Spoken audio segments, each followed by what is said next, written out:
Hello and welcome to this next podcast from Jeff and Sue for the Heart of the Matter series. Today they'll be chatting about family dynamics, a subject that I imagine is close to us all, but seems particularly relevant as we edge into the festive season. Welcome, Jeff and Sue. Hi, good to be here. We have some really interesting questions for you today, so let's get straight to the heart of the matter. Why do certain members of our family annoy us so much? Yeah, this is such a classic one, especially at this time of the year. You know, we all head back for Christmas and we think this year we're going to have this great time with your family, and you walk in the door and after a short time there's that feeling, oh, I remember this. And then those 10 days you were going to spend with them truncates to about 2 days, and you find a really good excuse to get out of there. Typically what's going on is that all the issues that haven't been resolved, and for most of us that's many, that weren't resolved out of our childhoods, the sacrifice we got into, the dysfunction we got into, hasn't been resolved. So even with our best intentions, we think we're going to go in there and everything will be great. But unfortunately, that's not the way it works. These are old family dynamics. These things have been going on since we were small children. And at some point, we really do need to address them. Which is a long process generally. I mean, let's face it, we spent our formative years in our families, all the patterns of a behaviour, some of them positive, some of them negative, got sort of set for us in that time when we were kids. And unwinding that, if you like, understanding it and changing it can be a long process. The main thing is that actually our family may annoy us, or some of them may annoy us, if we could think of it as actually not necessarily a tortuous thing, although it might be, but that it's also a sign that there's something that we can change. There's something that we can understand differently that could make this picture different. It's not set in stone forever, that's for sure. Thank you for that. So how come I can spend days with my friends, but only a matter of minutes with some members of my family? Yeah, you didn't grow up with your friends. You didn't establish these patterns that we carry with your friends. However, if you did spend long enough with your friends and you got close enough with your friends, you would transfer these old family issues onto them, and especially if you got really close. So the thing is about your family is all these patterns were set up as kids, and you know that's the way it is. You know, one of the things we talk about, for instance, is, you know, whatever the experience of your childhood in your family growing up with, and if it was like loads of conflict or loads of deadness, whatever it was, if you don't deal with that, when you grow up and have your own family, you will recreate the same dynamics. And the only way not to do that is to go and to change, you to work on your stuff and do the forgiveness and the acceptance and the letting go and all those things that all of us are called to do. Yeah, it does help in the long run, although at the time it might feel difficult. You know, Jeff and I certainly, I certainly recreated in our relationship when our kids were young, that same dynamic which was definitely present when I was a child, of lack of communication within the family, everybody getting on with things but not really talking, not really sharing what was going on for us. And that's what I recreated. So it's an opportunity to learn a different way of being, to learn and grow actually into a different way of being that can generally make life much more easy and successful. So I know you talk often about family roles. Can you explain them? And also, do you find that when you spend too much time with your friends, will they start taking on the family roles as well? Not so much really in our experience, but you know, what a role is a compensation for when things went wrong for us when we were kids. There was some traumatic event in the family, and everyone kind of gets thrown out of their centers and takes on a role. So everyone in the family takes on roles to an equal extent. And so this is, what we do. It compensates, we feel all these negative feelings, but we don't want to feel like that. So we take on these roles and we become the hero or the scapegoat or the martyr. Or, there's a whole, I think, 5 basic roles, but we take one of those on and then we play it out. It's our attempt to help the family, actually. It's our attempt to perhaps be the good child so that we don't cause any more trouble that's already going on. It might be our attempt, if we're the scapegoat and getting into trouble all the time, is to bring people together in a way that they haven't been communicating or sharing or worrying about the same problem up until now. So our roles are an attempt to help, but of course they harm ourselves, because they're not authentic. And they don't really work to help the family, not in the way that we really want to. What helps would be a much more authentic way of sharing who we really are, not who we're pretending to be through one of our roles. Yeah, because the role is basically built on guilt, and there's that guilt that causes the withdrawal and so reflects the lack of bonding. What makes a family work, what makes a family come together and share and love each other and include each other is bonding. So the main thing for all of us is to try and recreate the lost bonding that we have. And the extent to which we have roles is just the extent to which we don't have bonding. However, some of our roles are so part of us, we think that's really who we are. Mm-hmm. But that's not who we really are. I mean, we're much, much more than that. But our roles do limit us, and at some point will become very constrictive on us. Yeah, and considering the family is really the basic unit of society, these family dynamics are crucial to the fabric, if you like, of everything that goes on. We want our family to be a functioning, mutually supportive, loving team of people that can just enjoy each other and support each other.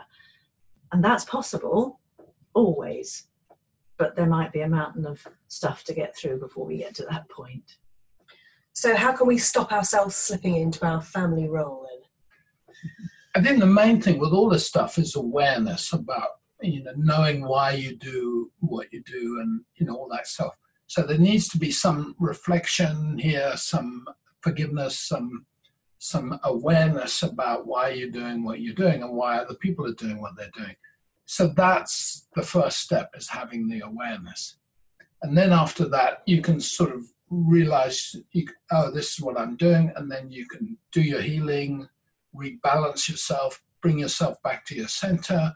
And the truth is, if you can genuinely do that, authentically do that, then what happens is everybody else who's connected to you will also come back to their centers. And so that really helps, it helps everybody. So in everyday life, when I meet people in my work surrounding all my friends, and they remind me of one of my family members, why do I find myself behaving like I feel in my family when they're not my family member? Yeah, and so it's kind of our pattern showing up outside the family. It shows how strong they are, of course. And it's true at work, it's true with any group we might belong to, become part of. At some point, somebody in that group will remind us of this family dynamic, which is still alive and well, and now leaking out into the rest of our life. Yeah, so many of us think, when we're teenagers and we leave home, that's the end of it. We're going to go out and forge this brave new world and, have this great life and great marriage and great career and all that. What we don't realize is those dynamics follow us. And even when I've worked in boardrooms in large corporations around the world, when you walk in there, even a boardroom, all those business people, all they're doing is living out their family dynamics. Of course, they think they're doing, great and wonderful things, but you sort of thought the same when you were in your family. Family dynamics are so embedded in us, and we just recreate it, whether we're in business, with our friends, somewhere we're going to keep recreating it. And, a lot of advice. Sometimes therapies can talk about kind of leaving the family behind and going off on our own way. But we tend to talk much more about integrating and understanding and not leaving the family, but if you like, transcending those family patterns, that they're there for a purpose. If they're negative, to help us heal and grow. If they're positive, of course, enjoy them and have fun with them. But the negative ones, painful as they might be at times, are signposts for us in terms of our own healing. Yeah. And, you know, there's certain situations, like you said, you know, we grow up, let's say we grow up and we land up, and our father's the authority figure in the family, and we land up getting in a conflict or disagreeing with him in a power struggle. Then that will set up an authority conflict. And we all know people, except us, of course, who have authority conflicts. And, you know, just, you know, we get all fearful when a policeman approaches us, or, you know, going through a customs barrier. These are all our authority conflicts that are hidden inside us. And they'll come out with your boss at work. And you know, it's just, that's a really good one to look at that, to see how having an authority conflict with your dad will affect everything in your life until you learn to clean it up. Yeah, another one that occurs to me, of course, is competition. You know, we can be competitive with our siblings in the worst possible way as we're growing up. And that pattern then, when we grow up, we can take into our work or into our friendship groups. And we start competing with the other people around us. And of course, when we're competing, there's always that one person's the winner, one person's the loser. It's not a successful way to conduct our relationships. And it starts in the family, where there's perhaps a feeling that there's not enough love or attention or time or whatever to go round. And we've got to fight for our place. And then that habit of fighting for our place can blight our lives later on, for sure. Yeah, no, that competition is very destructive in relationships. You know, you can't have relationships and compete. You know, relationships are destroyed by competition. And the thing is, competition is based on a belief in scarcity, and the belief that something's based on is what it will create. That's why in competition, someone's always losing, and your partner starts failing you in any way at all. You know, you've got to understand one of the things going on is competition. So is that similar to why there's always seems to be one family member who seems to get favoured over you? Yeah, I mean, but if you talk to that family member, they'd probably say, no, you got favoured over them. So everyone has this different perception. And one of the biggest stories that comes out, you know, after years and years of working with people, is the story of, oh, it's unfair. And people that base so much of their life on the unfair, they got more, they were supported more, and you have this perception of your childhood where somebody else got more, did better than you, and all that kind of thing. And that unfortunately sets up a really, you know, painful situation, because the unfair story is about being a victim. You know, someone else did better, someone got what I should have got. It's unfair, which is a victim statement. And the thing we all got to understand on one level is whatever happened on some part, we had a part to play in it. We had some responsibility about what was created and what went on. So it's not that it was unfair, it's just that we didn't understand what was going on. So for all of us, that's a very important pattern to get past, belief system to get past. Otherwise, we'll just keep creating it. And then if we think our parents were unfair, when we have our own kids, sooner or later you'll talk to your kids and they'll go, yeah, mum or dad, that's unfair. And the pattern gets passed from generation to generation. It was never true to start with. It was just everyone's creating their own reality. Thank you for that. So finally, as we head on into December and Christmas, tell us, how can we make stressful family situations easier? Well, there's the number one sort of saying, not a rule. Number one statement for me is stop being right about the things you think you're right about. Stop judging people to be a certain way. How you judge people to be is how you will always see them. If you want to see them differently, the first thing you have to do is remove your judgments from them. Take your judgments off them and start being willing to be wrong about all the things you think you're right about. Because you're not right. I mean, you might be right about part of it, but you're not right about all of it. And so it's that willingness to be open, to learn, and to just connect in love and intimacy with your family, because they're your team. They're the people on some level that you've chosen to face the world with. And it's, you don't want to be part of a team that scores goals against itself. I mean, that's crazy. You need to come together and achieve your goals moving forward. Yeah, I think for me, the top line, which is allied to that, is about valuing the people that are on your team. You know, you may not think they're your favorites or that you would have chosen them, but at some level you did. We all did. And there's a purpose in that. If we only focus on the problems, then that's what we'll see, and they'll get bigger.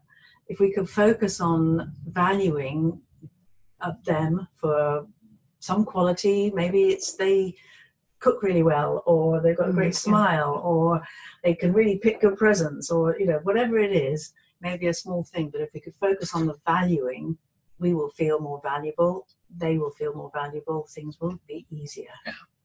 And of course, learning about appreciation always stops fights.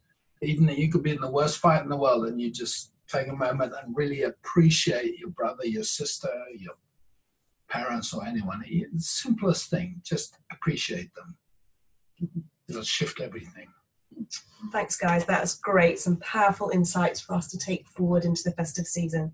Look forward to chatting to you again soon. Yeah, have a happy Christmas and a great New Year. Thank you so much. Bye, everyone. Bye.